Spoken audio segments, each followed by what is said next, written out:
Hello' everyone. এয়া ৰাতিপুৱা মই গা পা ধুই কৰি বন্তি গছ জ্বলাই ল'লোঁ আৰু এতিয়া অকণমান গৰম পানী খাই লৈছোঁ আৰু এতিয়া লগতে চাহ কাপো আজি পাতি দিছোঁ কাৰণ কানি কাপোৰ ধুই কৰি আহিলোঁ, ইমানেই ভোক লাগিছে। আজি এসোপামান কাপোৰ ধুলোঁ আৰু কানি কাপোৰ ধুই অহাৰ কাৰণে একদম এফালে কামসোপা থাকিয়ে গ'লগৈ। এইখিনি এতিয়া কাম পটাপট কৰিবলৈ লৈছোঁ। এটা ছাইড চাফা কৰি হ'ল বাৰু, গোহাঁই ঘৰত সোমাই কৰি আজৰি হ'লোঁ। আনফালে এইটো ছাইড বাকী আছে, গতিকে এইটো ছাইড চাফা কৰি লওঁ। তাৰপাছত আকৌ দুপৰীয়া সাঁজটো বনাব লাগিবই নহয়। এতিয়া 12:30মান বাজি গৈছে চাগে। আজি বহুত দেৰি হ'ল ঘৰৰ কাম বন কৰোঁতে। আকৌ এতিয়া পাকঘৰ আহি পালোহি। কি বনামনো ভাবি পেলাই আহিলোঁ পাকঘৰলৈ।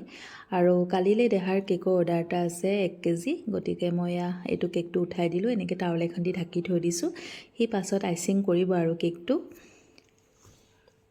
আৰু দাইল তিয়ালোঁ, লগতে কঁঠাল গুটিও এনেকৈ গুচাই থলোঁ আৰু কচু। আজি দাইলত কঁঠাল গুটি আৰু কচু গোলনেমু দি পেলাই বনাম।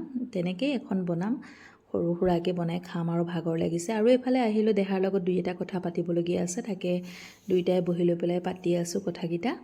আৰু এতিয়া ভাত সাজ বাঢ়োঁগৈ ব'লক। আৰু ভাত বনালোঁ বৰ, লগতে বেঙেনা ভাজি আৰু এইফালে কঁঠাল গুটি, কচু আৰু দাইল, লগতে গোলনেমু চেপি দিছোঁ। এনেকুৱা দাইলখন খাবলৈ এনেকুৱা টেষ্টি হৈছিল নহয়। আৰু দেখিবলৈ কালাৰটো খুব ধুনীয়া হৈছে, কিন্তু মোবাইলটোত মানে কালাৰটো ভালকৈ নাহিলে, সেইকাৰণে অকণমান বেয়া লাগিছে। খুব ধুনীয়া এটা কালাৰ হৈছে, বিশেষকৈ গোলনেমু দিলে বা নেমু দিলে খুব ভাল হয়। আৰু এইফালে আহিলোঁ তামোল এখন খাবলৈ আৰু বাচনখিনিও এতিয়া ধুওঁগৈ। আৰু মোৰ ভাতৰ থালিখন কেনেকুৱা লাগিছে আপোনালোকে দেখি জনাব দেই। যদি ভাল লাগে মোৰ পেজটো ফ'ল' কৰি দিব, লগতে মোক লাইক আৰু কমেণ্ট এটা কৰিব, কেনেকুৱা হৈছে ক'বচোন থালিখন দেখি। আজিলৈ তেন্তে আহিছোঁ। ভিডিঅ'টো চোৱাৰ কাৰণে বহুত বহুত ধন্যবাদ।